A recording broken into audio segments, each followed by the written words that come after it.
অনেক লম্বা একটা সফর দিয়ে এসেছি। এই শীতের সিজনে সফরে সফরে আমাদের দিন কেটে যায়, life passes and time flies, সময় চলে যায়, জীবন কেটে যায়। তো এই সফরগুলো যেন আল্লাহ ইসলামের জন্য কবুল করে। আমি আমার খুতবার শুরুতে সূরাতুত তিন থেকে তেলাওয়াত করেছি। আসুন এই সূরাটি থেকে আমরা কিছু কথা শুনি, আমলের নিয়তে, ইখলাসের নিয়তে। সূরাটার নাম হচ্ছে সূরাতু আত-তিন। সবাই বলেন সূরার নাম কি? এটি মাক্কি সূরা। কি সূরা? এই সূরার আয়াত সংখ্যা ৮টি। কয়টি? আমরা জানি কোরআনের সূরাগুলো দুই ভাগে বিভক্ত, একটা মাক্কি, একটা মাদানী।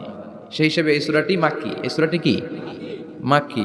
কোরআনের চ্যাপ্টারগুলো নিয়ে মাঝে মাঝে ভাববেন যে কত ধরনের চ্যাপ্টার আল্লাহ দিলেন। সূরাকে আরবিতে বলে চ্যাপ্টার, সূরাকে আরবিতে কি বলে? তাহলে আওয়াজ করে উত্তর দেন তো, কোরআনের ভেতরে চ্যাপ্টার আছে কয়টা? 114টা। এই চ্যাপ্টারের নাম দিলেন তিনি ফলের নামে। সুবহানাল্লাহ পড়েন। তিন মানে ডুমুর ফল। তিন মানে কি? ডুমুর ফল। খেয়েছেন কখনো? খান নাই? শিকারপুরে হয়? গাছ আছে শিকারপুরে? নাই না? আছে?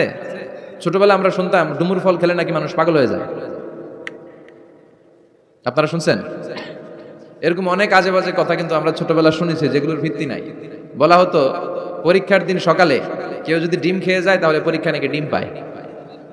এটা ভুয়া কথা, ডাহা মিথ্যা। আমি সব সময় ফাইনাল পরীক্ষার দিন সকালে ডিম খেয়ে যেতাম আর পরীক্ষা দিয়ে ফার্স্ট হয়ে যেতাম। এই জন্য ডিম খেয়ে গেলে কেউ ডিম পায় না। আমরা বিশ্বাস করি খাইরিহি ওয়া শাররিহি মিনাল্লাহি, ভালো হোক মন্দ হোক করে কে? আবার ছোটবেলায় বলা হতো ওষুধ খাওয়ার সময় বিসমিল্লাহ বলবি না, কারণ বিসমিল্লাহ বললে বরকত হয়, তোর রোগে বরকত হয়ে যাবে, মানে তোর রোগ বেড়ে যাবে। কি ডাকাত, ভুয়া কথা। সব ভালো কাজের আগে বিসমিল্লাহ। অবশ্যই আপনি ওষুধ খাওয়ার আগে বিসমিল্লাহ পড়বেন। কি পড়বেন? আমাদের দেশে শেখানো হয় ওষুধ হাতে নিয়ে যখন তুমি খাবা তখন পড়বা আল্লাহু শাফি আল্লাহু মুআফি। এটারে উল্টে আবার বাংলাদেশে আল্লাহ শাফি আল্লাহ মাফি। শব্দটা মাফি না, শব্দটা হচ্ছে মুআফি। আল্লাহু শাফি আল্লাহু মুআফি। খেয়াল থাকবে, পড়েন আল্লাহু শাফি আল্লাহু মুআফি, আল্লাহু শাফি আল্লাহু মুআফি। এটা কোনো হাদিসে নাই, পড়তে বলা হয় নাই, তবে অর্থটা খুব সুন্দর। আল্লাহ তিনি শিফা দান করেন, আল্লাহ রোগ থেকে মুক্তি দান করেন। ওষুধ আমি খাচ্ছি, মেডিসিন খাওয়া সুন্নাহ, কিন্তু ওষুধ আমারে শেফা দেয় না, মুআফাত দেয় না। আমারে শেফা দেয় কে? এই ঘোষণাটা, অ্যানাউন্সমেন্টটা বেশ ভালো, আপনি পড়তে পারেন, কিন্তু সুন্নাহ মনে করে না। এটা ভালো অর্থ, তাই পড়ি। আর বিসমিল্লাহ অবশ্যই পড়বেন। সব ভালো কাজের আগে কি? বিসমিল্লাহ। আল্লাহ বুঝার তৌফিক দান করুন। তো এই যে এগুলো ভুয়া কথা, মাশহুর, এগুলোকে বলে মাশহুরুন বাইনা আলসিনাতিন নাস, মানুষের ঠোঁটে ঠোঁটে মুখে মুখে প্রচলিত, কোনো ভিত্তি নাই। এরপরে ছোটবেলা শুনতাম জট কলা খাওয়া যাবে না, মানে জোড়া কলা খেলে নাকি দুই বাচ্চা হয়। যমজ বাচ্চা নাকি হয়, একসাথে দুই বাচ্চা বলে না? আমি আরো বেশি বেশি খাইতাম, বলতাম এটা তো আরো ভালো, এক লোকে দুই বাচ্চা হলে দুইবারের কষ্ট একবারে সারলো। আমাদের সমাজে এরকম অনেক ধরনের কুসংস্কার। দুই কলা খেলে দুই বাচ্চা হয়, তাই না? আসলে কি কথাটা ঠিক? বাচ্চা একটা হবে না দুইটা হবে, ছেলে হবে না মেয়ে হবে, এটা কে দেয়? আবার অনেকের মাথার চুলের মধ্যে দুইটা গিট থাকে, আছে না নাই? দুই গিট থাকলে কয় তোর দুই বিয়া, তিন গিট থাকলে তিন বিয়া, গিট নাই কয় তোর বিয়া নাই, আছে না নাই? এগুলো মুসলমান বিশ্বাস করতে পারে? মুসলমান বিশ্বাস করে একজনকে, তিনি কে? তো এই তিন ফল, এটা খেলে মানুষ পাগল হয়ে যায় না, এটা স্বাস্থ্যকর একটা খাবার। বাংলাদেশের তিন আর আরব দেশের তিনের পার্থক্য আছে। আরব দেশের তিন খুব সুস্বাদু। তো এই তিনের নামে আল্লাহ একটা সূরা দিলেন, সূরার নাম হচ্ছে সূরাতুত তিন। সূরার নাম এরকম অনেক নামে আল্লাহ সূরা দিয়েছেন। খেয়াল করে দেখবেন, মানুষের নামে সূরা দিয়েছেন, সূরাতুল ইনসান, সূরাতুন নাস। আবার ইন্ডিভিজুয়াল 6 জন পুরুষ মানুষের নামে সূরা দিয়েছেন, 6 জন নবীর নামে, একজন ওলির নামে। সূরা হুদ, সূরা ইউসুফ, সূরা ইউনুস, সূরা মুহাম্মদ, সূরা ইব্রাহিম, সূরা নূহ, আছে না নাই? আবার সূরা লোকমান, আছে না নাই? মানুষের নামে সূরা, তাই না? তো 7 জন পুরুষের নামে সূরা আর মাত্র একজন নারীর নামে আল্লাহ সূরা দিলেন। বলেন তো এই সূরাটার নাম কি? মারিয়াম। তো রেশিওটা কম হয়ে গেছে না? পুরুষ 7 জন, নারী একজন। নারীরা যাতে রাগ না করে, নারীদেরকে বুঝ দেওয়ার জন্য আল্লাহ সব নারীদের নামে আলাদা একটা সূরা দিলেন। সূরার নাম, তার মানে আল্লাহ নারীকে খুশি রাখতে চায়, বিশ্বনবীও নারীদেরকে খুশি রাখতে চায়। আমরা অনেকে বলে হুজুর আপনি নারীদের পক্ষে কথা বলেন বেশি। আমি সবার পক্ষেই বলি, যার যেটা অধিকার তাকে সেটা দিতে হবে, ঠিক কিনা? নারীরা সম্মানিতা, তাদেরকে সম্মান দিতে হবে। বিশ্বনবী তাদেরকে সম্মান দিতেন। মায়েশাকে বিশ্বনবী সবসময় আগে সালাম দিতেন। সুবহানাল্লাহ পড়েন। খাদিজা রাদিয়াল্লাহু তাআলা আনহাকে আল্লাহ তাআলা আরশের উপর থেকে সালাম পাঠিয়েছেন। এজন্য নারীদেরকে সালাম দিবেন বেশি বেশি। ঘরে সুখ শান্তি নাই, অনেকে বলে ঘরটা নাকি জাহান্নামের টুকরা, কারণ সালাম নাই। সালাম মানে শান্তি। সালাম মানে কি? সালাম সালাম হাজার সালাম সকল শহীদ স্মরণে, আমার হৃদয় রেখে যেতে চাই তাদের স্মৃতির চরণে। পড়েন আমিন। সালাম মানে চিল্লায় বলেন। জান্নাতীরা যখন জান্নাতে ঢুকবে, ফেরেশতারা জান্নাতীদেরকে কি বলবে? সালাম, শান্তি। Enter the paradise with peace and security. শান্তি এবং নিরাপত্তার সাথে জান্নাতে ঢুকে যান। এজন্য ঘরটারে শান্তিময় বানাতে চাইলে সালাম দিতে হবে। কি দিতে হবে? আজ থেকে স্ত্রীকে সালাম দিবেন তো ইনশাআল্লাহ? পড়েন। আমার মাইকের আওয়াজ যদি বোনদের কানে যায়, মাদের কানে যায়, আপনাদেরও বলি, আপনারাও আগে আগে সালাম দিবেন। এই দৃশ্য বাচ্চারা দেখলে বাচ্চারাও সালাম শিখবে, ঠিক কি না? মা খাদিজার ব্যাপারে আল্লাহ বলেছেন, জিব্রাইল তুমি যে খাদিজারে আমার পক্ষ থেকে সালাম দিয়ে দাও, আর খাদিজারে বলে দাও জান্নাতে খাদিজার জন্য এমন ঘর আমি প্রিপেয়ার করে রেখেছি যেই ঘরের ভিতরে কোনো নয়েজ নাই, কোনো আওয়াজ নাই, কোনো ডিস্টার্ব নাই, আছে শান্তি। সুবহানাল্লাহ। কারণ বিশ্বনবীর জন্য খাদিজা নিজের ঘরটার এরকম নয়েজহীন, কোলাহল মুক্ত, শান্তিময় করে রেখেছিলেন। বিশ্বনবী কোলাহলপূর্ণ দাওয়াতি কাজ শেষ করে যখন ঘরে যেতেন, কলিজাটা ঠান্ডা হয়ে যেত। বিশ্বনবীর জন্য এমন একটা ঘর রেখেছিলেন মা খাদিজা, ওই ঘরে বিশ্বনবী যখন প্রবেশ করতেন, বাইরে যত মারপিট হয়েছে, মারামারি হয়েছে, কাফেরদের যত অত্যাচার সহ্য করেছে, ঘরে ঢোকার সাথে সাথে নবী সব ভুলে যেতেন। এত মায়া, শান্তি, প্রশান্তির ঘর খাদিজা বানিয়েছিল। এজন্য আল্লাহ বলেছে, জিব্রাইল খাদিজারে বলো, খাদিজার জন্য এমন জান্নাত আমি রেখেছি যে জান্নাতে কোনো সাউন্ড নাই, আওয়াজ নাই, ডিস্টার্ব নাই, কোলাহল নাই, কোনো নয়েজ নাই। চিল্লায় পড়েন আল্লাহু আকবার। এজন্য মায়েরা খাদিজার জীবনী থেকে শিক্ষা, স্বামীর জন্য ঘরটারে প্রশান্তিপূর্ণ করে রাখবেন। প্রশান্তির একটা জায়গা যেন হয়। কানের কাছে এসে বেশি বেশি ঘ্যান ঘ্যান করেন না। ঘরে ঢুকলেই চাল নাই, ডাল নাই, এটা লাগবে, ওইটা লাগবে, ছেলের ওইটা লাগবে। আস্তে আস্তে অনেক স্বামী হার্ট অ্যাটাক করে স্ত্রীর কারণে, জানেন ঠিক কিনা? ওই কয় ঠিক, সবাই ভুক্তভোগী, কমন পড়ে গেছে। দুই পক্ষেরই বললাম, স্বামীরাও সালাম দিবেন, স্ত্রীরাও দিবেন। সালাম মানে শান্তি। তো ঘরটারে শান্তি দিয়ে ভরে দিবে কে? আর একে অপরের প্রতি শ্রদ্ধাবোধ রাখবেন। তো নারীদেরকে খুশি করার জন্য আল্লাহ সূরা দিলেন, সূরাতুন নিসা। প্রাণীদের নামে অনেক সূরা আছে, সূরাতুল বাকারা আছে না নাই? বাকারা মানে কি? গাভী। গাভীর দুধ খাবেন। বিষ্ণু বলেছেন, গরুর গোশত খেয়েও কম, দুধ খেয়েও বেশি। আলাইকুম বিআলবানিল বাকার, তোমাদের উচিত গরুর দুধ খাওয়া। ফাইন্নাহা তুরাম্মু মিনাল আশজার, কেননা গরুর দুধ এটা হচ্ছে সবুজ ঘাস আর পাতার নির্যাস। ফিলাবানিহা শিফা, গরুর দুধে আছে শিফা। ও ফি লুহুমিহা দা, গরুর গোশতে আছে রোগ। গোশতে আছে কি? গরুর গোশত খাইলে রোগ বাড়ে না? অনেক ডাক্তার আছে, এরা সিরিয়াল নেয় না, যারা গরুর গোশত খায় বেশি। বলে লাল মাংস যারা খাবে এরা যেন আবার সিরিয়াল না দেয়। আছে না নাই? বিশ্বনবীর খাবারের তালিকায় দুধ ছিল। বিশ্বনবী বলতেন বেশি বেশি দুধ খেও। এবং বিশ্বনবী বলেছেন মায়েরা যেন তাদের বাচ্চাদেরকে দুধ খাওয়ায়। মায়ের বুকে প্রথম যে দুধটা আসে এটাকে বলে শাল দুধ। এটা বাচ্চার জীবনের প্রথম প্রাকৃতিক টিকা। সুবহানাল্লাহ পড়েন। আমরা কত টাকা দিয়ে দামি দামি টিকা দেই, কিন্তু প্রথম টিকাটা আল্লাহ ফ্রি দিয়েছেন। সুবহানাল্লাহ পড়েন। বাকারার নামে সূরা দিলেন, আনকাবুত মাকড়সার নামে সূরা দিলেন, নাহাল মৌমাছির নামে সূরা, নামাল পিঁপড়ার নামে সূরা। সুবহানাল্লাহ পড়েন। এইভাবে আপনি খুঁজলে কোরআনের চ্যাপ্টারগুলো যে কত সুন্দর সুন্দর নাম দিয়ে আল্লাহ দিয়েছেন, তারই ধারাবাহিকতায় আজকের সূরাটির নাম দিয়েছেন আল্লাহ একটা ফলের নামে। কিসের নামে? 3 ফলের নামে। সূরার নাম কি? সাইয়েদনা বারা ইবনে আযিব রাদিয়াল্লাহু তাআলা আনহু বর্ণনা করেন, বুখারীর বর্ণনা। তিনি বলেন, সামি'তু রাসূলুল্লাহ ইয়াকরাউ সূরাতাত তিন ফি সালাতিল ইশা। আমি বারা ইবনে আযিব রাদিয়াল্লাহু তাআলা আনহু এশার নামাজে বিশ্বনবীকে সূরাতুত তিন তেলাওয়াত করতে শুনেছি। কোন নামাজে? কোন সূরা পড়তেন? কোন নামাজে? কোন সূরা? মনে থাকবে? পড়বেন তো? তিনি বলেছেন এশার নামাজে আমি বিশ্বনবীকে সূরাতুত তিন তেলাওয়াত করতে শুনেছি। ফামা সামি'তু আহসানা সাউতিন মিন সাউতি রাসূলিল্লাহ। আল্লাহ রাসূলের কণ্ঠের চাইতে এত মধুর কণ্ঠ আমার জীবনে শুনি নাই। বিশ্বনবী যখন তেলাওয়াত করতেন সাহাবাদের কলিজা ঠান্ডা হয়ে যেত। সাহাবারা মাঝে মাঝে খাবার না পেলে, ঘরে খাদ্য না থাকলে বিশ্বনবীর কাছে চলে আসতেন। এসে বিশ্বনবীর চেহারার দিকে তাকায় থাকতেন, ওনার কণ্ঠে তেলাওয়াত শুনতেন। বিশ্বনবীর তেলাওয়াত শুনলে চেহারার দিকে তাকায় থাকলে ক্ষুধার কথা তারা ভুলে যেতেন। কি কণ্ঠ ছিল বিশ্বনবী! অনেকে বলে সাইয়েদনা দাউদ আলাইহিস সালামের কণ্ঠ ছিল অনেক চমৎকার, এটা ঠিক, কিন্তু বিশ্বনবীর চাইতে বেশি সুন্দর না। আকাবা উপসাগরের তীরে বসে সাইয়েদনা দাউদ যখন তেলাওয়াত করতেন, সাগরের মাছগুলো সাগর ছেড়ে ডাঙায় চলে আসতো, বনের পশু বন ছেড়ে বাইরে আসতো, আকাশের পাখি আকাশ ছেড়ে দিয়ে নিচে নেমে আসতো। কিন্তু বিশ্বনবীর কণ্ঠটা এর চেয়েও বেশি সুন্দর ছিল। সুবহানাল্লাহ পড়েন। বিশ্বনবী সারাদিন যে কোরআনের আয়াতগুলো নাজিল হয়েছে প্রত্যেক রাত্রে এশার নামাজের পর ঘরের মধ্যে বসে বসে আয়াতগুলো তেলাওয়াত করতেন। আর মক্কার আবু জাহেল, উতবা, শাইবা, ওয়ালিদ ইবনে মুগীরা সবাই লুকিয়ে লুকিয়ে তেলাওয়াত শোনার জন্য বাড়ির চিপায় চলে আসতো। আবু জাহেল, উতবা, শাইবা এটা কি বিশ্বনবীর পক্ষের লোক না বিপক্ষের? বিপক্ষের লোক হয়েও নবীর কণ্ঠের তেলাওয়াত শোনার জন্য পাগল। তাইলে কণ্ঠটা কি নরমাল কণ্ঠ ছিল? যেন তেন কণ্ঠ ছিল? আবু জাহেল ছিল মক্কা শহরের প্রেসিডেন্ট। সে ঘোষণা দিয়ে দিত, কেউ মুহাম্মাদের কণ্ঠের তেলাওয়াত শুনবা না, শুনতে যেতে পারবা না। সবাইকে নিষেধ করে রাত্রিবেলা চোরের মতো নিজেই যাইতো। সুবহানাল্লাহ পড়ে। হজের মৌসুমে আবু জাহেল ঘোষণা দিয়ে দিল, খবরদার, মক্কায় ঢুকার যতগুলো গেট আছে সবগুলো গেটে তোরা দাঁড়ায় থাকবি, হাজিদেরকে বলবি মক্কায় নতুন একটা পাগল এসেছে, তার কথা যারা শুনে তারাও পাগল হয়ে যায়। নাউজুবিল্লাহ পড়ে। তার কর্মী বাহিনী হজের মৌসুমে বিভিন্ন গেটে পাঠিয়ে দিল, মক্কায় ঢুকার হাজিদের যত গেট, বিভিন্ন দেশ থেকে হাজিরা আসবে, কর্মীদেরকে বলে দিল তোরা বলবি এই এলাকায় নতুন এক পাগলের আমদানি হয়েছে, নাম মুহাম্মদ, পড়েন নাউজুবিল্লাহ। যারাই এই মুহাম্মাদের কণ্ঠের তেলাওয়াত শুনে তারাও পাগল হয়ে যায়।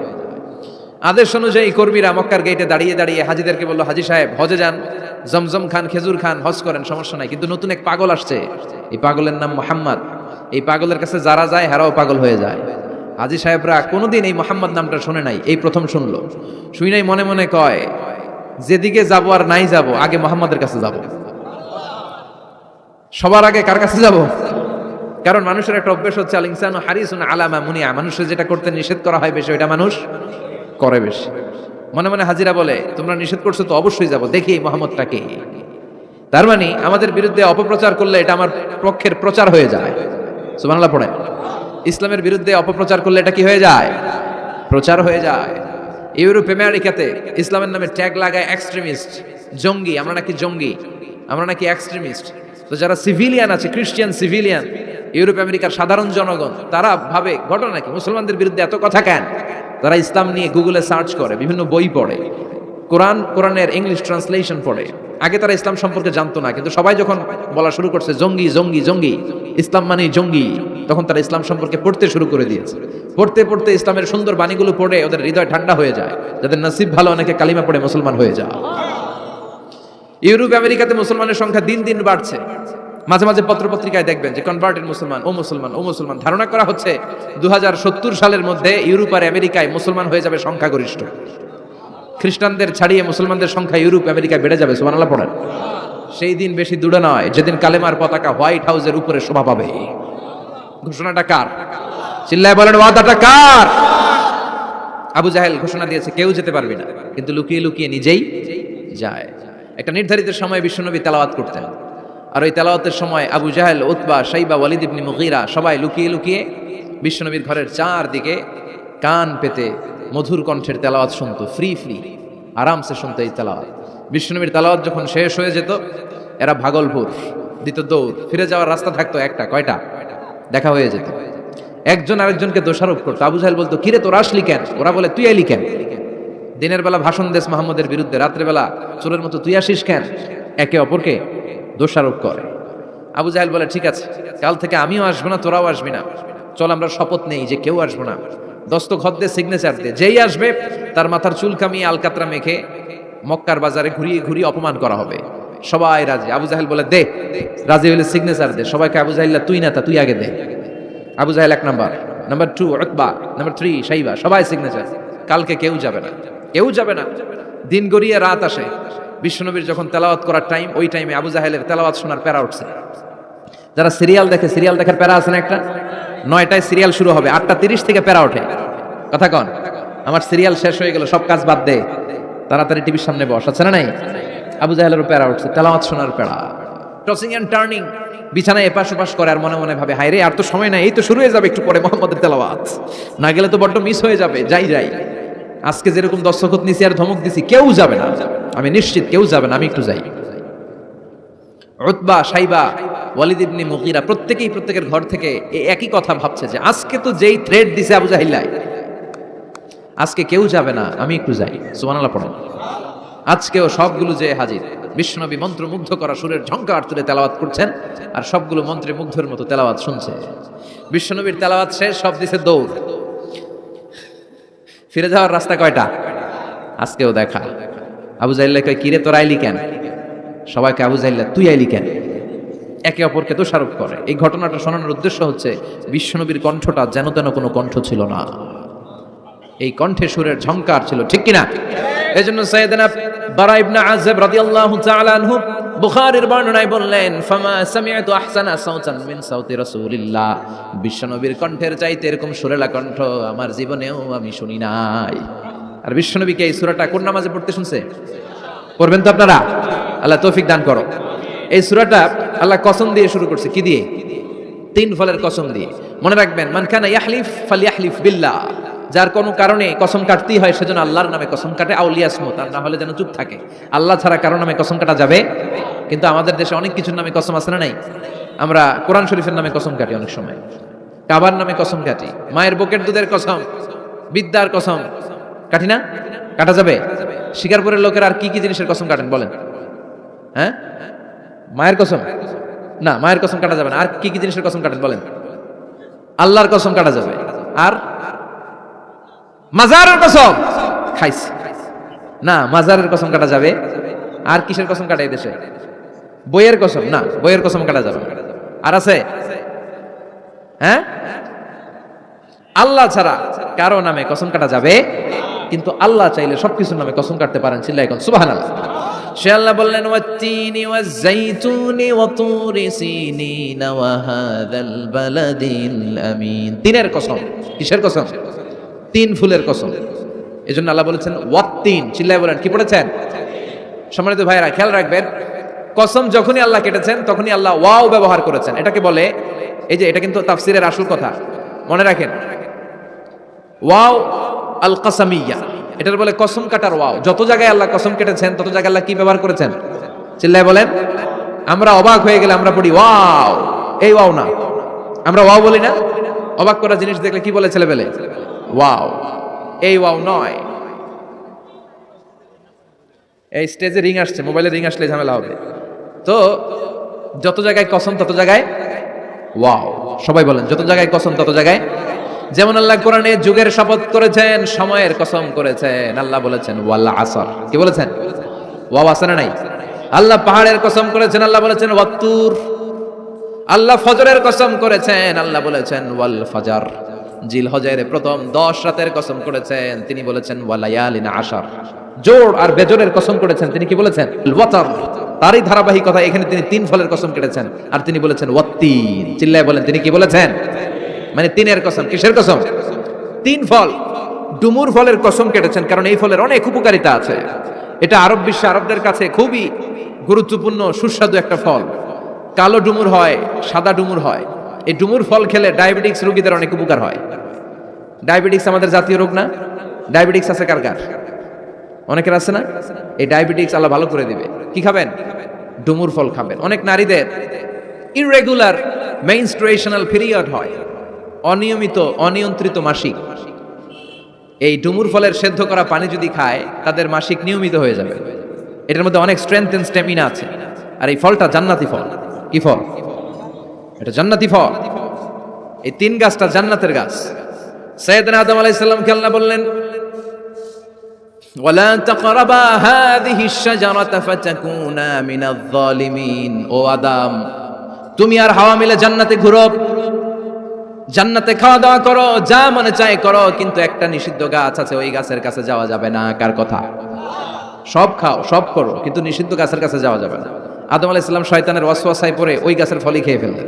ওয়ালাকাদ আহিদনা ইলা আদামা মিন ক্বাবলু ফানাসিয়া ওয়া লাম নাজিদ লাহু আজমা। আমি আদমকে স্পেশাল একটা অর্ডার করেছি, ওই অর্ডার আদম রক্ষা করতে পারে নাই। পারবে কেমন? আদম তো ভুলে গেছে। আদম আলাইহিস সালাম কি করছে? ভুলে গেছে। ভুল করে তিনি খেয়ে ফেললেন। শয়তানের ওয়াসওয়াসায় পড়ে শুধু আদমই খান নাই, হাওয়াও খেলেন আলাইহিমাস সালাম। খাওয়ার সাথে সাথে ওনাদের জান্নাতের পোশাকগুলো খুলতে আরম্ভ করলেন, নেকেড হতে শুরু করলেন। আদম আর হাওয়া দুইজনে কি হতে শুরু করলেন? উলঙ্গ হতে শুরু করলেন। গায়ের মধ্যে আর জামা নাই। সম্মানিত ভাইরা, এখানে শিক্ষণীয় যে বিষয়টা সেটা হচ্ছে শয়তানের কাজ, শয়তানের মিশন জান্নাতেও যেটা ছিল দুনিয়াতেও এটা। শয়তানের মিশন হচ্ছে আদম জাত, বনি আদমের দেহ থেকে কেমন করে কাপড় খোলা যায়, নারীদেরকে কেমন করে উলঙ্গ করা যায়, জান্নাতে যেমনি আদম আর হাওয়া আলাইহিস সালামের কাপড় শয়তান খুলেছে, দুনিয়াতেও শয়তান আমাদেরকে অশ্লীল বানাতে চায়। চিল্লায় বলেন ঠিক কিনা? এজন্য আমার মায়েরা, আমার বোনেরা, যাদের কানে আমার মাইকের আওয়াজ যায়, খবরদার, শয়তানের এই ওয়াসওয়াসায় ফাঁদে পা দেওয়া যাবে না। শয়তান চেয়েছে জান্নাতে কেমন করে মা হাওয়ার কাপড় খুলে ফেলা যায়, দুনিয়াতেও শয়তান চায় কেমন করে আপনাদেরকে নেকেড বানানো যায়। ঠিক কিনা? বাংলাদেশে নারীদের কাপড় এখন দেহের মধ্যে বাড়ছে নাকি কমছে? আছি আমরা এখন জামানায়, লাজ শরম গেছে হারায়। ঠিক কিনা? পাতলা শাড়ির বাহার, পাখি ড্রেস, লেহেঙ্গা পোশাক দেখে নারীর লাজে মরে যাই। হায় হায়, আছি আমরা এখন জামানায়, লাজ শরম গেছে হারায়। ঠিক কিনা? পোশাক আশাক নারীদের খাটো হতে শুরু করেছে, এটা শয়তানের মিশন। এজন্য মায়েরা বোনেরা খবরদার, পোশাককে ছোট করবেন না, খাটো করবেন না, হেজাব পরবেন। এই হেজাবকে ফরজ করেছে কে? এই হেজাব আপনার অধিকার, আপনার অধিকার আপনি বুঝে নেন। হেজাব আপনার অহংকার, এই হেজাব হচ্ছে আপনার আভিজাত্যের প্রতীক। চিল্লায় বলেন ঠিক কিনা? নারী অধিকারের যারা কথা বলে, নারী আন্দোলনের কথা যারা বলে, তাদের কথায় কান দিবেন না। এরা বক্তব্যের মঞ্চে উঠে নারীর অধিকারের কথা বলে, কিন্তু তাদের ঘরেই নারীরা বেশি নির্যাতিতা, তাদের ঘরের কাজের মেয়েগুলাই বেশি নির্যাতিতা। চিল্লায় এখন ঠিক কিনা? তারাই লোহা গরম করে কাজের মেয়েগুলোর পিঠে ছ্যাঁক দেয়, তারাই সুযোগ পেলে ধর্ষণে সেঞ্চুরি করতে দ্বিধাবোধ করে না। চিল্লায় এখন ঠিক কিনা? শয়তানের মিশন। জান্নাতে ছিল যেটা, দুনিয়াতেও এটা। পোশাক কি করে আলাদা করা যায়? এই জন্য হেজাব যেন আমরা ভুলে না যাই। হেজাব আপনার আভিজাত্যের প্রতীক, আপনার সৌন্দর্য, আপনার সম্ভ্রম, আপনার স্ট্যাটাস তো আপনার হেজাবের মধ্যে শোভা পায়। ঠিক কিনা? কিন্তু দিনকে দিন পোশাক ছোট হতে শুরু করেছে। নতুন নতুন অনেক পোশাক বেরোয় নারীদের। কি পোশাক আছে বলেন তো একটা? হ্যাঁ, পাখি, আর কি আছে? লেহেঙ্গা, আর কিরণমালা, আর এগুলো পড়বেন না, হেজাব পড়বেন।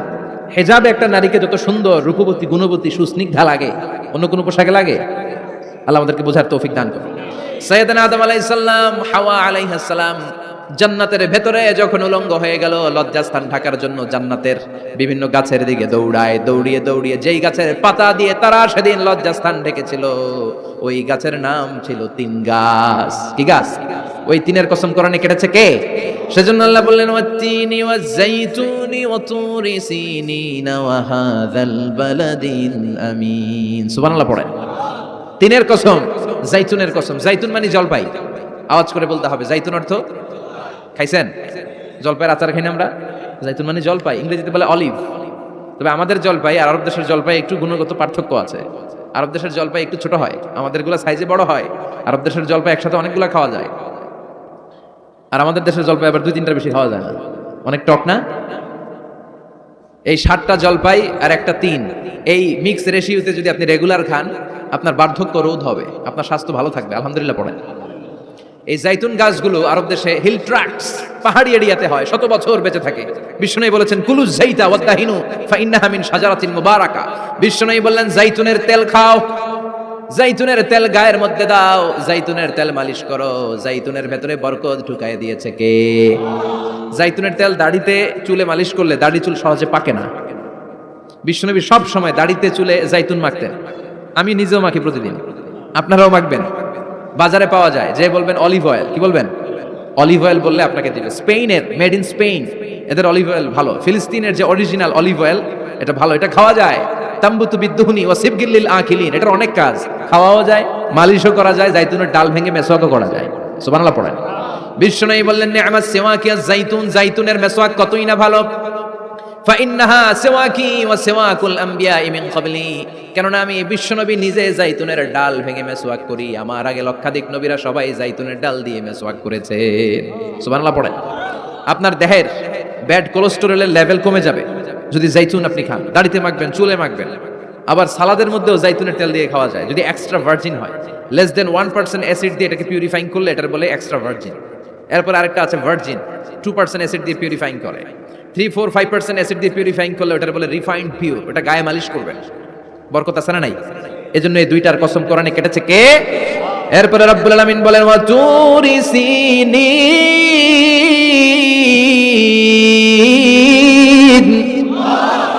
আমি তিন আর জাইতুনের কসম যেমনি কোরআনের মধ্যে করলাম, সাথে সাথে তুর পাহাড়ের কসম কাটলাম। সুবহানাল্লাহ পড়েন। সাউথ সাইনা, দক্ষিণ সিনাইয়ে এই তুর পাহাড়ের অবস্থান। মিশরে 2টা জেলা আছে, উত্তর সিনাই দক্ষিণ সিনাই। এই দক্ষিণ সিনাইতে 2285 মিটার উঁচু এই পাহাড়। সাইয়েদনা মুসা আলাইহিস সালাম এই পাহাড়ে উঠে কথা বলতেন কার সাথে? তাওরাতের মতো কিতাবকে আল্লাহ তাআলা কাঠের তক্তার মধ্যে লিখে এই পাহাড়ের উপর নাজিল করেছে। কাঠের তক্তা চিনেন? কাঠ দিয়ে মোটা মোটা তক্তা বানায় না? আল্লাহ নিজ হাতে তাওরাত লিখে এই কাঠের তক্তাগুলো সাইয়েদনা মুসা আলাইহিস সালামকে দিলেন, বললেন যাও, এটার মধ্যে হেদায়েত আছে, নূর আছে, বুরহান আছে, নিয়ে যাও, বনি ইসরাইলের কাছে দাওয়াতের বাণী পৌঁছে দাও, তুমি বার্তাবাহ, যাও। সাইয়েদনা মুসা আলাইহিস সালাম দেখলেন ছোট্ট ছোট্ট কিছু কাঠের ফলকার তক্তা, ভাবলেন কাঁধের মধ্যে তুলে নিয়ে যাই, এর চেয়েও কত ভারী ভারী জিনিস আমি মুসা কাঁধের মধ্যে তুলে বেড়াই। কিন্তু সাইয়েদনা মুসা আলাইহিস সালাম তক্তার মধ্যে হাত দিয়ে দেখে কাঁধে উঠাবে তো দূরের কথা, নাড়াতেই পারে না। সুবহানাল্লাহ পড়ে। কাঁধে উঠাবে তো দূরের কথা, কি করতে পারে না? নাড়াতেই পারে না। মুসা আলাইহিস সালাম ভাবলেন এদিক দিয়ে মনে হয় শক্ত, ওদিকে মনে হয় নরম, ওদিক দিয়ে ধরি, ওদিকে টান দেয়, ওদিকেও নড়ে না, মাঝখানে ধরে টান দেয়, নড়ে না। ঘটনা কি? এর চেয়ে কত বড় তক্তা কাঁধে লয়ে ঘুরি, আর এগুলো নড়ে না কেন? আল্লাহ জিব্রাইলরে বলেন না একটু হেল্প করতে, আল্লাহ বলেন যাও, তোমার হেল্প করতে কইছে। মুসা আলাইহিস সালাম বলেন ভাই জিব্রাইল তুমি এদিক দিয়ে ধরো, আমি ওদিক দিয়ে ধরি। আমরা এরকম ধরে বলি না মারো টান হেইয়ো, এই দুজনে হেইয়ো হেইয়ো শুরু করছে, কিন্তু তক্তা নড়ে না। মুসা আলাইহিস সালাম বললেন চলো পজিশন চেঞ্জ করি, তুমি এদিকে আমি ওইদিকে, মারো টান আরো জোরে, কিন্তু তক্তা নড়ে না। মুসা আলাইহিস সালাম বললেন আল্লাহ জিব্রাইলের যে সঙ্গী ফেরেশতা 11 বলো না একটু হেল্প করতে। আল্লাহ বলে যাও হেল্প করে আসো। এবার সবাই মিলে মারো টান আরো জোরে, গায়ে যত জোর আছে মুসা আলাইহিস সালাম তক্তা ধরে টান দিলেন। টানের চোটে প্রত্যেকটা লোমকূপ দিয়ে ঘাম বেরোতে শুরু করেছে, এক একটা টানে কোমরের রক ছিঁড়ে যাওয়ার অবস্থা, কিন্তু তক্তা নড়ে। আল্লাহ ডেকে বললেন মুসা রক ছিঁড়ার দরকার নাই, আর ঘেমে অস্থির আর ঘরমাক্ত হওয়ার দরকার নাই, আসলে তক্তার এত ওজন না, কিন্তু তক্তার মধ্যে যেই বাণীগুলো আছে এই বাণীগুলো কার? এটা আমার বাণী রে মুসা, এগুলো আমার কথা, এগুলো আমার দেওয়া কিতাব, এগুলো সাধারণ দুনিয়ার বাণী নয়, সাধারণ কথা নয়। এই জিনিসটা বোঝাবার জন্য তক্তার ওজন আমি বাড়িয়ে দিয়েছি, এবার ফেরেশতার সাহায্যের দরকার নাই, নিজেই টান দাও, দেখবা উঠাতে পারবা। সাইয়েদনা মুসা আলাইহিস সালাম এখন থেকে টান দিয়ে কাঁধে নেওয়া যায়। সুবহানাল্লাহ পড়ে। এই যে তুর পাহাড় তিনি মুসা আলাইহিস সালামকে দিয়েছিলেন, যেই পাহাড়ের উপরে, পাহাড়টার নাম তাওরাত কিতাব যে তিনি দিয়েছিলেন, যেই পাহাড়ের উপরে, এই পাহাড়টার নাম কি? তুর পাহাড়। বিশ্বনবী মেরাজে যখন গিয়েছিলেন সাইয়েদনা জিব্রাইল এই তুর পাহাড়ে বিশ্বনবীকে নামিয়ে বললেন অন্ধকার, ইয়া রাসূলুল্লাহ উদুল্লাহ, আল্লাহর কাছে দোয়া করেন। বিশ্বনবী বললেন জিব্রাইল দোয়া করলাম, কিন্তু কোন জায়গায় কোন পাহাড়ের উপরে আমারে নামালা? আমি তো এলাকা চিনি না, পাহাড় চিনি না, কোন পাহাড় এটা? সাইয়েদনা জিব্রাইল বললেন নবী হাদিহি জাবালু মুসা তুরে সাইনা, এটা আপনার ভাই মুসার পাহাড়, তুর পাহাড়। সুবহানাল্লাহ। এটার চূড়ায় বিশ্বনবী দোয়া করেছেন। এবং ইয়াজুজ মাজুজের আক্রমণ থেকে বাঁচার জন্য ঈসা আলাইহিস সালাম কিয়ামতের আগে সব মুমিন বান্দাদেরকে নিয়ে তুর পাহাড়ের উপরে উঠবে। সুবহানাল্লাহ পড়েন। আমি নিজেই তুর পাহাড়ের উপরে উঠছি 2 বার জীবনে। আমি মিশরে ছিলাম তো, ওখানে আমি শিক্ষা সফরে 2 বার আমরা প্রায় তুরে সাইনাতে সফর করতাম। ঠান্ডা একটা এলাকা, মিশরে পুরো মিশরে গরম, ওদিকে ঠান্ডা। 3 ধর্মের লোকদের জন্য এটা একটা তীর্থস্থান, সবাই যায়, ইহুদিরা যায়, খ্রিস্টানরা যায়, আমরাও যেতাম। মাঝরাতে তুর পাহাড়ে উঠতে হয়, ফজরের সময় পৌঁছতে হয়, আবার 7টা-8টার দিকে ব্যাক করতে হয়। 10টা-11টার পরে সূর্যের তাপে পাথরের পাহাড় এত গরম হয় ওখানে কোনো মানুষ দাঁড়িয়ে থাকতে পারে না। আমরা উঠতেছি কাঁধের মধ্যে ব্যাগ নিয়ে, খ্রিস্টানরা উঠতেছে, ইহুদিরা উঠতেছে। ওটার উপরে খ্রিস্টানদের একটা চার্চ আছে, গির্জা, ইহুদিদের আছে একটা ছোট্ট সিনাগগ। ইহুদিরা যে জায়গায় নামাজ পড়ে ওটার কি বলে? সিনাগগ। খ্রিস্টানরা যেটাতে নামাজ পড়ে ওটার বলে চার্চ, গির্জার। আমরা যেটাতে নামাজ পড়ি মসজিদ। আমাদের একটা মসজিদ আছে ছোট। ফজরের সময় উঠলাম, উঠে তাকিয়ে দেখি সূর্য কিরণে পুরো তুর পাহাড়ের সিলসিলাতুল জিবাল, পাহাড়ি রেঞ্জ ঝিকিমিকি আলোতে সূর্যের কিরণে চমৎকার এক আভা, রক্তিম আভা ধারণ করেছে। সবাই মিলে আল্লাহর কাছে দোয়া করলাম। এই তুর পাহাড়ের কসম কেটেছে কে? রব্বুল আলামিন বলেন ওয়াত-তিনি ওয়াজ-যাইতুনি ওয়া তুরি সিনিনা ওয়া হাযাল বালাদিল আমিন। তিনের কসম, যাইতুনের কসম, তুর পাহাড়ের কসম, আর এই নিরাপদ শহরের কসম। এই নিরাপদ শহর দ্বারা উদ্দেশ্য হচ্ছে মাক্কাতুল মুকাররমা। নিরাপদ শহর দ্বারা কোন শহর উদ্দেশ্য? মক্কা। যে মক্কার আগের নাম ছিল বাক্কা। মক্কার আগের নাম সবাই বলেন বাক্কা। মক্কার নামে আল্লাহ কোরআন একটা সূরা দিয়েছে, সূরার নাম সূরাতুল বালাদ। লা উকসিমু বিহাদাল বালাদ ওয়া আনতা হিল্লুম বিহাদাল বালাদ। সুবহানাল্লাহ পড়েন।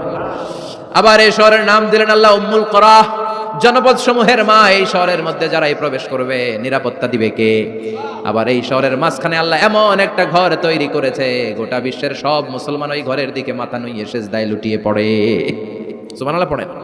ইন্না আউওয়ালা বাইতি উদিআ লিন-নাস লাল্লাযী বিবাক্কাতা মুবারাক। এই কাবা ঘরকে কেন্দ্র করে প্রতিদিন 120টা রহমত নাজিল হয়। চিল্লায় বলেন তো কয়টা? সিত্রিন আলী তাইফিন, 60টা রহমত যারা তাওয়াফ করে তাদের জন্য। আর বাঈন আলীল মুসল্লিন, 40টা রহমত যারা নামাজ পড়ে তাদের জন্য। 60 আর 40 কত? বাকি আছে কয়টা? ওয়ালা 20 আলিন নাযিরিনা ইলাল কাবা, বাকি 20টা রহমত যারা তাওয়াফও করে না, নামাজও পড়ে না, শুধু কাবার দিকে তাকিয়ে থাকে। সুবহানাল্লাহ পড়েন। আবার কাবার 4টা কর্নার আছে, একটা কর্নারের ভেতরে একটা পাথর আছে, এটাকে বলে ব্ল্যাক স্টোন কর্নার, হাজরে আসওয়াদের পাথর। এই পাথরে যেই চুমু দেয়, পাথর ওই চুমুদানকারীর জীবনের সব গুনাহ টেনে শুষে সব নিয়ে যায়। কিয়ামতের দিন আল্লাহ হাজরে আসওয়াদের 2টা ঠোঁট দিবেন, 2টা চোখ দিবেন, আর দাঁড় করিয়ে দিবেন। আল্লাহর সামনে দাঁড়িয়ে দাঁড়িয়ে হাজরে আসওয়াদ সুপারিশ করবে। আল্লাহর কাছে বলবে, আল্লাহ এই লোকটা আমারে চুমু দিয়েছে, তার জন্য জাহান্নামের আগুন হারাম করে দাও।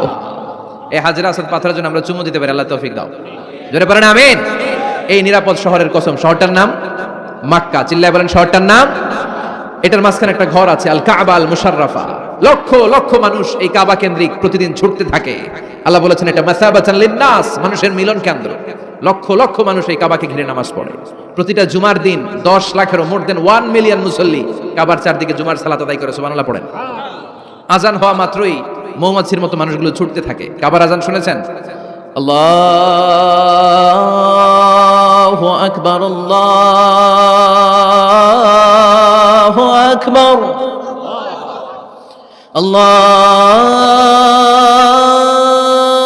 আল্লাহু আকবার,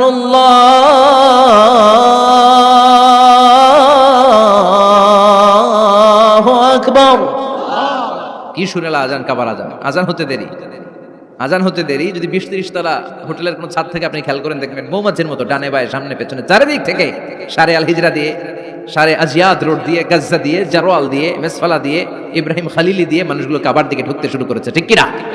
আবার বিশ্বনবী বলতেন, মক্কা তো হাব্বুল বিলাদ ইলাইয়া, মক্কা শহর আমার কাছে সব চাইতে প্রিয় শহর। লাউলা উখরিজিতু লামা খারাজতু, মক্কার কুরাইশরা কাফেররা যদি এই শহর থেকে জোর করে আমারে বের করে না দিত, আমি কোনোদিন মক্কা ছেড়ে দূরে যেতাম না। সুবহানাল্লাহ পড়েন। বিশ্বনবীর জন্মস্থান এই শহর, যেখানে বিশ্বনবী জন্মেছেন ওইখানে আছে মাকতাবা, লাইব্রেরি। কি আছে? হজ ওমরা যারা করেছেন তারা দেখবেন ওখানে গেলেই ফ্রিতে বই দেয়। কি দেয়? বিশ্বনবীর জন্মস্থানে গেলে যেই ভাষার হন, বাঙালি গেলে বাংলায়, ইংরেজ গেলে ইংরেজিতে, পাকিস্তানিরা গেলে হিন্দিতে, সবাইকে ফ্রিতে বই দেয়া হয়।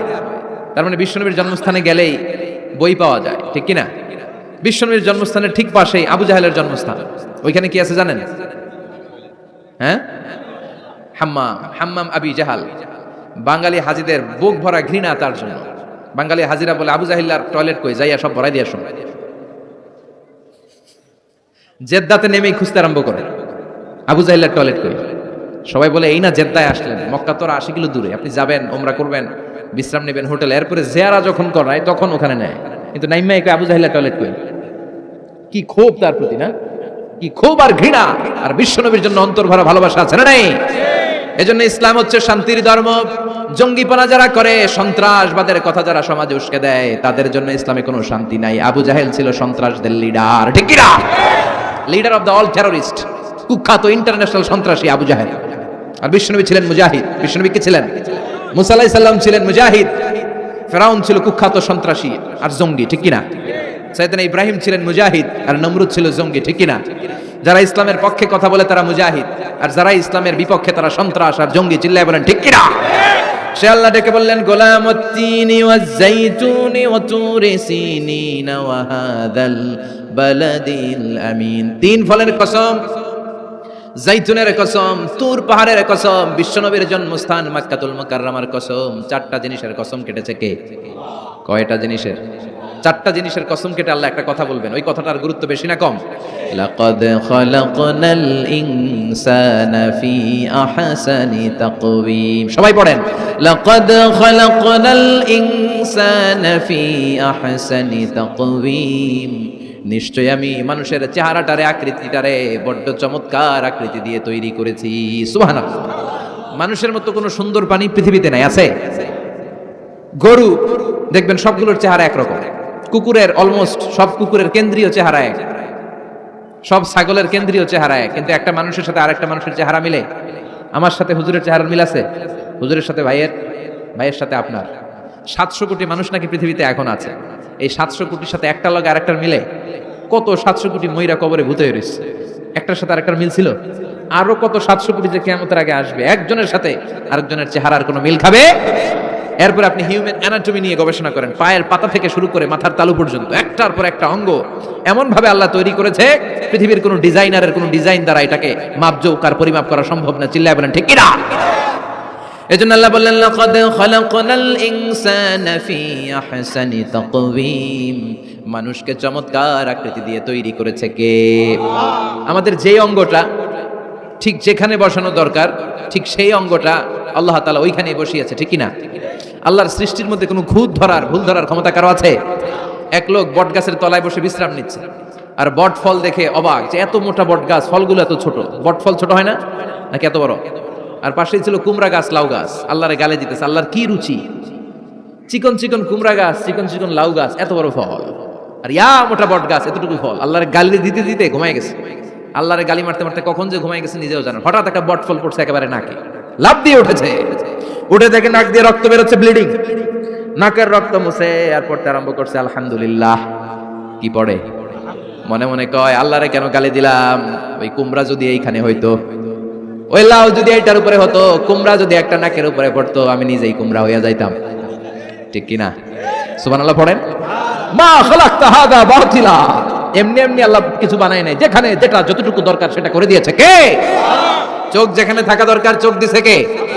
নাক যেখানে দরকার নাক দিছে কে? চোখ কান এদিকে না হয়ে যদি অন্যদিকে হইতো সুবিধা হইতো? চোখ দুইটা মনে করেন এদিকে নাই, আছে এদিকে, এদিকে একটা চোখ, এদিকে সুবিধা হইতো? খাওয়ার সময় আমরা প্রথমে দেখি, নাক দিয়ে শুকি, তারপরে মুখে মারি, ঠিক কিনা? তো চোখ যদি পিছনে হইতো, প্রত্যেকটা খাবার নিয়ে চোখটা দেখানো লাগতো এইভাবে, তাই না? নাকও যদি এইখানে না হয়ে এদিকে নাকটা হইতো, খাবার নিয়ে ঘ্রাণ শুকতে চাইলে পেছনে নিয়ে। দেখেন কি সেটিং! চোখ যদি এইখানে না থেকে মাত্র 2 ইঞ্চি উপরে যদি আল্লাহ দিত, এদিকে একটা চোখ এদিকে একটা চোখ, সেজদা দিতে পারতেন? চোখ বন্ধ করে সেজদা দেওয়া লাগতো, ঠিক কিনা? ফুটবল খেলতে পারতেন? ফুটবলে হেড দিলেই ডিমের মতো পোষ হয়ে যেত চোখ দুটো। সুবহানাল্লাহ পড়বেন না? দেখেন কানের কি সেটিং! কান যদি এইখানে না দিয়ে এই কানটা এই বগলের নিচে দিত, আর এই কান যদি এই বগলের নিচে দিত, আজকে ওয়াজ শুনতেন কেমনে? এমনি। হাত তোলেন সবাই। 1.5 ঘন্টা আজারি সাহেবের আলোচনা এমনি থাকেন, 1.5 ঘন্টা হাত দুইটা তুলে থাকা যায় তো? হাত নামাইলে ওয়াজ শোনা যায় না, হাত উঠাইলে শোনা যায়। সুবহানাল্লাহ পড়েন। যেখানে যেটা যেভাবে দরকার দিয়ে দিয়েছে কে? আবার এখানে এয়ার ক্যানেল দিলেন। অনেকে কয় এগুলা দিছে কেন? এই ক্যানেল কিন্তু দরকার। ক্যানেল না থাকলে আপনার কথা ঢুকবে না, আপনি বুঝবেন না। অনেকের এই কানের ডিফেক্ট আছে, ডিফর্ম বেবি, এই রোগ নিয়ে জন্মাইছে, কানে মেশিন লাগানো লাগে, এই ক্যানেলের সমস্যা। এটা কেটে দিলে আপনি কান কাটা রমজান, কান কেটে দিলে আপনি কান কাটা রমজান হয়ে যেতেন। এই ক্যানেল দিয়ে ঘুরে ঘুরে সাউন্ড ওয়েভ গুলো যায়, ফলে আমরা শুনতে পাই। এই ক্যানেল না থাকলে শুনতে পেতাম না। তার মানে মা খালাকতা হাদা বাতিলা, এমনি এমনি কিছু দেয় নাই। 206টা হাড্ডি দিয়ে আমাদের মানুষের দেহ, ছোট্ট হাড্ডিটা আল্লাহ দিয়ে দিছে এখানে। এটার ভিতরে একটা ড্রাম আছে, এটার বলে এয়ার ড্রাম। সাউন্ড ওয়েভ, শব্দ তরঙ্গ এয়ার ড্রামে নক করে, এরপরে outer air, middle air, inner air হয়ে ইলেকট্রিক্যাল সিগন্যালের মাধ্যমে যাই দেখে যায়, ব্রেনের সাথে কানেক্ট হতে হলে ইলেকট্রিক্যাল সিগন্যাল দিয়ে কানেক্ট হতে হয়। এই সাউন্ড ওয়েভ, শব্দ তরঙ্গগুলো ইলেকট্রিক্যাল সিগন্যাল দিয়ে ট্রান্সমিট হয়ে ব্রেনের হেয়ারিং নার্ভ, শুনবার যে স্নায়ু, ওইখানে নক করে। নক করা মাত্র এই শব্দ তরঙ্গ আপনার শুনবার অনুভূতি জাগায়। এই সূক্ষ্মাতি সূক্ষ্ম কাজ কত ছোট্ট আর অল্প সময়ে করে দিচ্ছে কে? চোখ দিয়ে তাকানো মাত্রই দেখি কত রঙের রং দেখি। Human eyes can identify, can recognize more than 10 million colors. আমার কথা না, চক্ষু বিশেষজ্ঞদের কথা। মানুষের চক্ষু 10 মিলিয়নেরও বেশি রং, 1 মিলিয়নে 10 লাখ, 10 মিলিয়নে 1 কোটি, 1 কোটিরও বেশি ধরনের রং এই চোখ শনাক্ত করতে পারে। সাইজ মাত্র 2 মিলিমিটার। ছোট্ট এই চোখ দিয়ে এত কিছু দেখার সুযোগ দিয়েছে কে? এই দুটি চোখ দিয়েছি বলে দেখো যে কত অপরূপ নয়নাভিরা, খেতে খামারের জুড়াই জ্বালা বিধুরধু, তোমার দেয়া চোখের শুকুর জানাবো তার ভাষা কই, যতই দেখি ততই যেন পলক ছাড়া চেরই। সুবহানাল্লাহ পড়ে। যতই দেখি ততই যেন পলক ছাড়া চেরই। এভাবে আমাদের দেহের প্রতিটি অঙ্গ সেটআপ করেছে কে? আল্লাহু আকবার। এজন্য রাব্বুল আলামিন বলেন লাকাদ খালাকনাল ইনসানা ফি আহসানি তাকওয়িম, আমি মানুষকে সবচাইতে সুন্দর আকৃতিতে তৈরি করেছি। সুবহানাল্লাহ। আমরাই শুধু মাথা উঁচু করে দাঁড়াতে পারি, গরু এরকম মাথা উঁচু করে দাঁড়াতে পারে? গরুর মাথা নিচে, ছাগলের মাথা নিচে, সবার মাথা নিচে। মানুষই দুই পায়ে ভর করে শির দ্বারা মানে স্পাইনাল কর্ডের উপর টান টান হয়ে মাথাটা উঁচু করে এইভাবে দাঁড়ায়। পৃথিবীতে একটাই সৃষ্টি, এজন্য আল্লাহ সৃষ্টির নাম দিয়েছে আশরাফুল, যে মাখলুকাতের কাছে নূরের ফেরেশতাও সেজদা দিতে বাধ্য হয়েছে, ঠিক কিনা?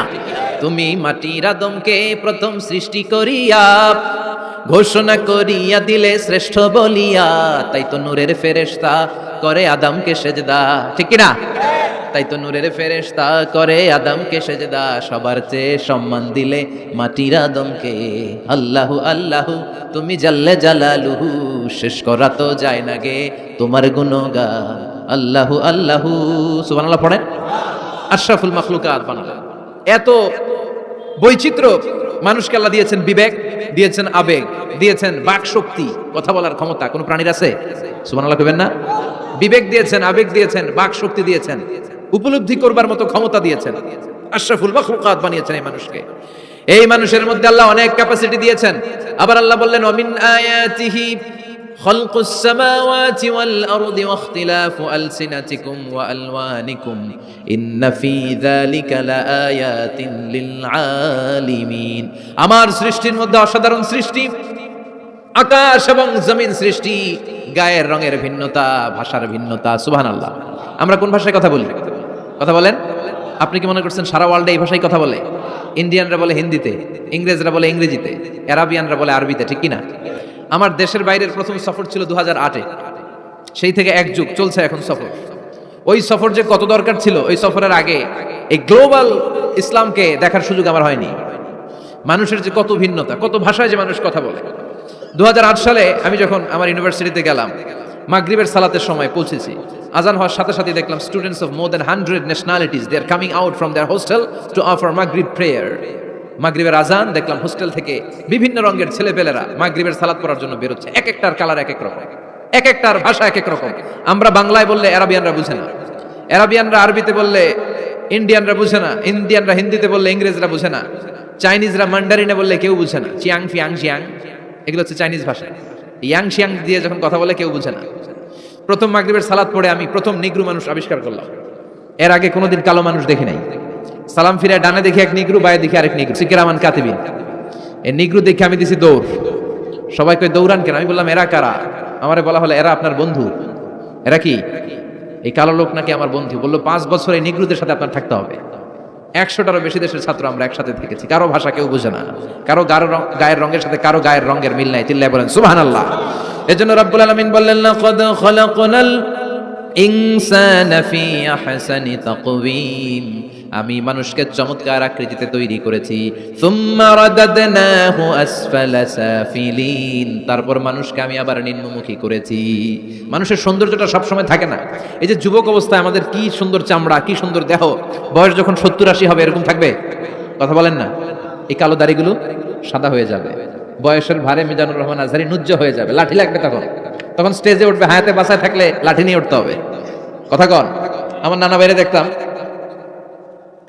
গাড়িতে একটা লাঠি রাখতো, মরহুম পীর সাহেব গোলাম সাদেক সাঈদী। গাড়িতে সবসময় লাঠি, এই লাঠি নিয়ে গাড়ি থেকে বেরোতো, লাঠি দিয়ে সিঁড়ি বেয়ে উঠতো, মাঝে মাঝে আমরা ধরেও উঠাতাম।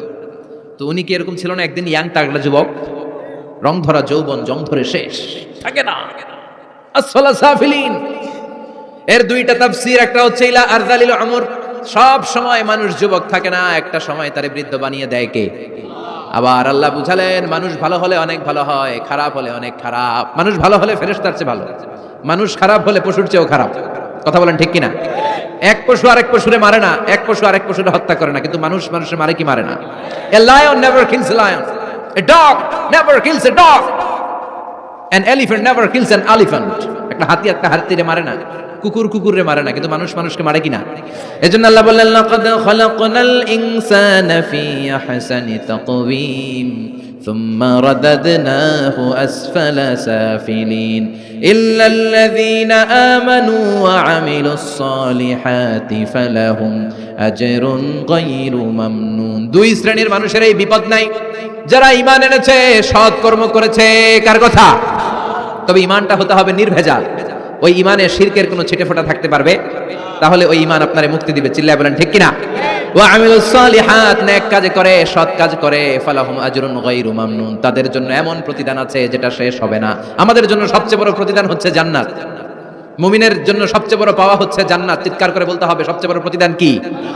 মালিক তুমি জান্নাতে, তোমার পাশে আমায় একটি ঘর বানিয়ে দিও, একটি ঘর বানিয়ে দিও, সে বিভীষিকাময় মহাদিনে তোমার প্রতিবেশী করে নিও। মালিক তুমি জান্নাতে, তোমার পাশে আমায় একটি ঘর বানিয়ে দিও। পড়েন আমিন, চিল্লায় পড়েন আমিন। তার মানে যারা ঈমান আনবে, নেক কাজ করবে, তাদের হারাবার কিছু নাই। চিল্লায় কোন ঠিক কিনা? আমাদের হারানোর কিছু আছে? আমরা মল্লের শহীদ বাঁচলে, মল্লের শহীদ বাঁচলে, এজন্য ঈমানটা হতে হবে পাকা ঈমান। ঈমানদার কখনো পথ হারায় না। ঈমানদার ভরসা রাখে কার উপর? আপনি যদি ঈমানের পক্ষে থাকেন, কোরআনের পক্ষে থাকেন, ইসলামের পক্ষে থাকেন, আপনার উপর আযাব আসবে, গজব আসবে, বিপদ আসবে, নবীদের উপর যেমনি এসেছে। ঠিক কিনা? ঝুঁকি যদি আসে, ভয় যদি আসে, আপনার উপর আযাব যদি আসে, শাস্তি যদি আসে, অত্যাচার আসে, মুমিন কখনো ভয় পায়? কথা বলেন। মুমিন কখনো পথ হারায় না, মুমিন কখনো আশা ছাড়ে না। চিল্লায় বলেন ঠিক কিনা? কারণ মুমিন খুব ভালো করে জানে, রাত্রি যত গভীর হয়, সুবহে সাদিকের সময় কাছে আসতে থাকে। কথা বলেন। গর্ভবতী মায়ের পেটের ব্যথা যত বাড়তে থাকে, নতুন মেহমান আসার সময় কাছে আসতে থাকে। তেমনি ইসলামের পক্ষে যারা কথা বলে, ইসলামের পক্ষে যারা লড়াই করে, হকের ব্যাপারে যারা বাতিলের বিরুদ্ধে আপোষহীন, তাদের উপর যত অত্যাচার আসবে, ইসলামের বিজয়ের সময় কাছে ঘনাতে থাকবে। চিল্লায় বলেন ঠিক কিনা? ইসলাম জিন্দা হতা হয় হার কারবালা কি বাত। প্রতিটা কারবালার রক্তক্ষয়ী সংগ্রামের পরে ইসলামের বিজয় আসে। ইসলামের বিজয় মিষ্টি কথায় আসে না। ইসলামের কথা, ইসলামের বিজয়টা এমনি এমনি আসে না। ইসলাম জিন্দা হতা হয় হার কারবালা কি বাত। প্রতিটা কারবালার রক্তক্ষয়ী সংগ্রাম দিয়ে ইসলামের পতাকা উড়ে। চিল্লায় বলেন ঠিক কিনা? সে আল্লাহ বললেন, ইল্লাল্লাযীনা আমানু ওয়া আমিলুস সালিহাতি ফালাহুম আজরুন গায়রু মামনুন ফামা ইউকাযযিবুকা বা'দু বিদ্দীন আলাইসাল্লাহু বিআহকামিল হাকিমিন। ও নবী, এরপরেও কোন জিনিস তাদেরকে ইসলাম থেকে দূরে রাখে? তাদেরকে জিজ্ঞেস করেন, আমি কি শ্রেষ্ঠতম বিচারক নই? সব বিচারকের শ্রেষ্ঠ বিচারক কে? কার বিচারে কোনোদিন জুলুম হয় না? চিল্লায় বলেন। আল্লাহর বিচারে কেউ কোনোদিন ঠকবে? তিনি সবচেয়ে শ্রেষ্ঠতম বিচারক। বিশ্বনবী বললেন, সূরাতুত তিন তেলাওয়াত করতে করতে কেউ যখন এই অষ্টম আয়াতে চলে আসে, সেজন্য বলে বালা ওয়া আনা আলা যালিকা মিনাশ শাহিদিন। আল্লাহ, আমি সাক্ষ্য দিচ্ছি আপনি শ্রেষ্ঠ বিচারক। আপনার চাইতে শ্রেষ্ঠ বিচারক হতে পারে? দুনিয়াতে যে বিচারগুলো পান নাই, আপনি কি মনে করছেন আখিরাতে এই বিচার হবে না? কথা বলেন। আপনার উপর জুলুম করা হয়েছে, আপনাকে নির্যাতন করা হয়েছে, এগুলোর বিচার করবে কে? আপনার জমি মেরে খেয়ে দিয়েছে, আপনার সম্মান নষ্ট করেছে, বিচার করবে কে? যত অন্যায় বিচার পৃথিবীতে হয়েছে, এগুলোর নতুন করে বিচার হবে। সেই বিচারকের, সবচেয়ে বড় বিচারকের ভূমিকা পালন করবে আমাদের আল্লাহ। আহকামুল হাকিমিন। Allah put a question to the audience, to the মুমিনিন। মুমিনদের কাছে আল্লাহ একটা প্রশ্ন রেখে এই সূরাটা শেষ করেছেন। আলাইসাল্লাহু বি আহকামিল হাকিমিন, আমি কি শ্রেষ্ঠতম বিচারক নই? এজন্য আমাদের ভরসা সব সময় একজনের উপর, তিনি কে? আর মুমিন কখনো আশা হারায় না। মুমিন তাওয়াক্কুল করে কার উপর? ভরসা রাখে কার উপর? বিপদে আপদে, সকালে বিকালে, সর্বাবস্থায় ফরিয়াদ করে একজনের কাছে, তিনি কে? আল্লাহ আমাদের সবাইকে কথাগুলো বুঝার, আমল করার তৌফিক দান করুক। আমরা পড়ি আমিন। আর জোরে পড়েন আমিন। সুবহানাকাল্লাহুম্মা ওয়া বিহামদিকা আশহাদু আল্লা ইলাহা ইল্লা আনতা আস্তাগফিরুকা ওয়া আতুবু